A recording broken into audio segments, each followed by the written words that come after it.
नमस्कार मंडळी, पुन्हा एकदा तुमच्या नवीन व्हिडिओमध्ये खूप स्वागत. आणि मंडळी, मी शेतामध्ये बसलो आहे कारण मी आता आलो आहे मुर्डेश्वर महादेवाचं मंदिराचं दर्शन करून. जो व्हिडिओ मी तिथं त्या ठिकाणी शूट केला आहे आणि तसंच मी आता पिशोर या गावा ठिकाणी जातो आहे. त्या ठिकाणी रत्नेश्वर महादेवाचं मंदिर खूप प्राचीन आहे त्या मंदिर. आणि हा जो रोड दिसतोय हा सिल्लोड कन्नड रोडवरती आहे आणि त्याच ठिकाणी पिशोर हे मोठं बाजारपेठेचं गाव आहे. त्याच ठिकाणी ते मंदिर आहे. आपण आज त्या ठिकाणी भेट द्यायला जातो आहे. आणि मी नुकताच मुर्डेश्वर महादेवाचं मंदिरचं व्हिडिओ शूट करून आता मी शेतामध्ये आलो आहे आणि नुकतंच माझं जेवण आता कंप्लीट झालं आहे. चला तर मग आजच्या व्हिडिओला सुरुवात करूया. आज व्हिडिओ तोच असणार आहे, महादेवाचं मंदिर जे पिशोर या ठिकाणचं आहे. आणि एकदम अतिशय त्यातलं जे कोरीव काम आहे ना, अतिशय सुरेख आहे आणि भरपूर जणांना माहिती नाही. ते आज आपण माहिती करायचं आहे लोकांना. आणि तो व्हिडिओ हा जो व्हिडिओ आहे मी जवळपास प्रयत्न करेल की एकदम अजून जास्तीत जास्त चांगल्या प्रकारे शूट करता येईल आणि तोच व्हिडिओ तुम्ही जास्तीत जास्त मित्रमंडळीत शेअर करा. चला तर मग आजचा व्हिडिओ पुन्हा सुरू करूया.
हे बघू शकता तुम्ही.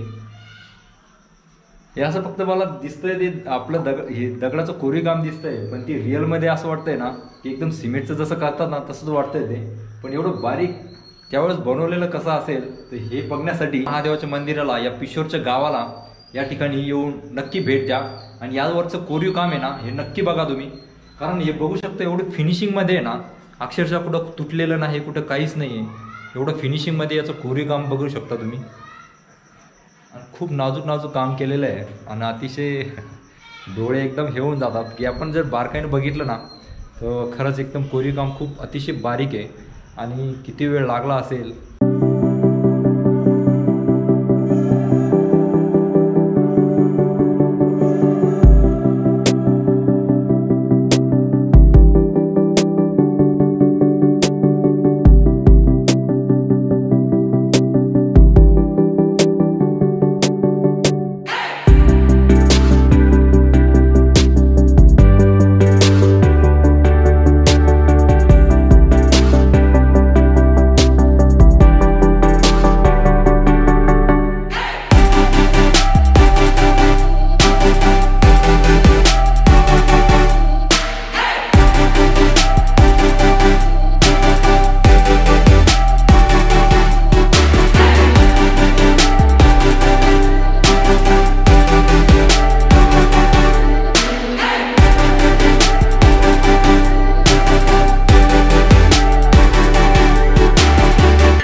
मूर्ती दिसत असेल तुम्हाला, पण आजूबाजूला खूप अंधार आहे.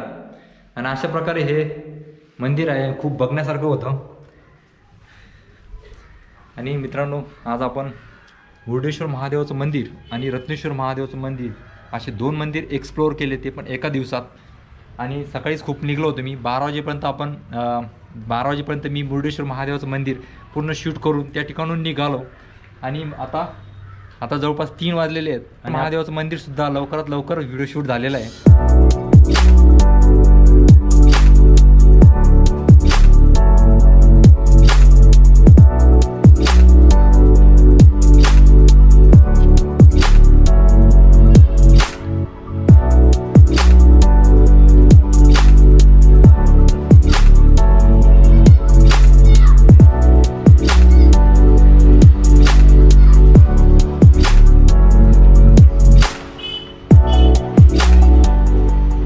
मित्रांनो, इतकं अतिशय भव्य असं मंदिर आणि यूट्यूबवरती अजूनपर्यंत त्याचा व्हिडिओ नाही, एकदम नवल वाटणारच आहे ना. मलाही तेच वाटलं की पिशोर या ठिकाणी हेमाडपंथी एवढं जुनं मंदिर असूनसुद्धा यूट्यूबवरती एकही व्हिडिओ नाही. जरा नवल वाटलं, पण म्हटलं चला आपणच सुरुवात करूया. आणि एकदा जर यूट्यूबच्या माध्यमातून एक जर व्हिडिओ समोर आला तर लोकांना माहिती नक्कीच होईल. आणि जे आपले मित्रमंडळी आहेत, जे माझे मित्रमंडळी आहेत, ते नक्कीच व्हिडिओ शेअर करतील, हे तर मला पक्की गॅरंटी आहे. तुम्ही नक्कीच व्हिडिओ शेअर करणार.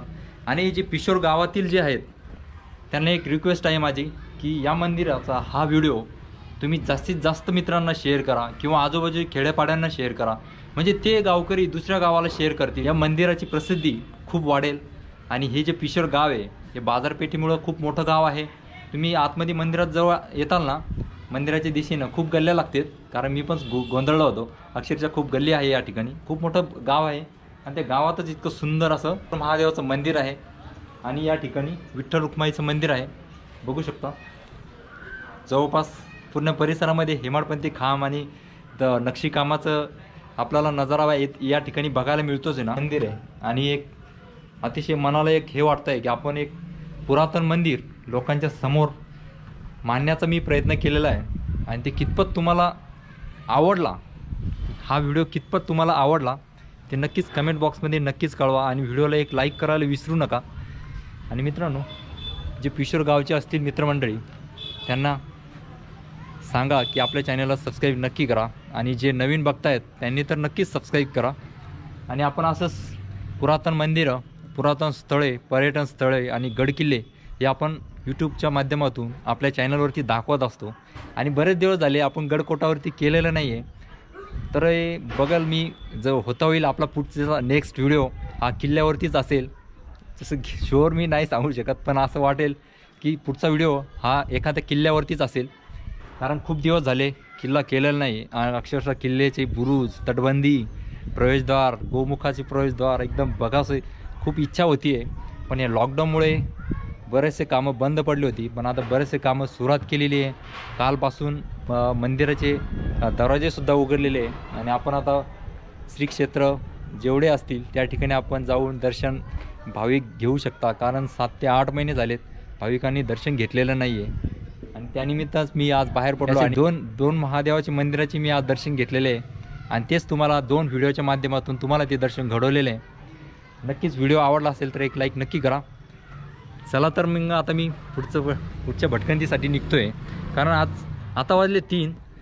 जर रस्त्यामध्ये एखादं स्थळ जर सापडलंच तर मी नक्कीच एक्सप्लोअर करायचा प्रयत्न करेल. पण आता टाईम खूप कमी आहे माझ्यासाठी, त्यामुळे निघतो मी. असंच भन्नाट व्हिडिओ भेटूया. तोपर्यंत तुमची रजा घेतो. Bye bye.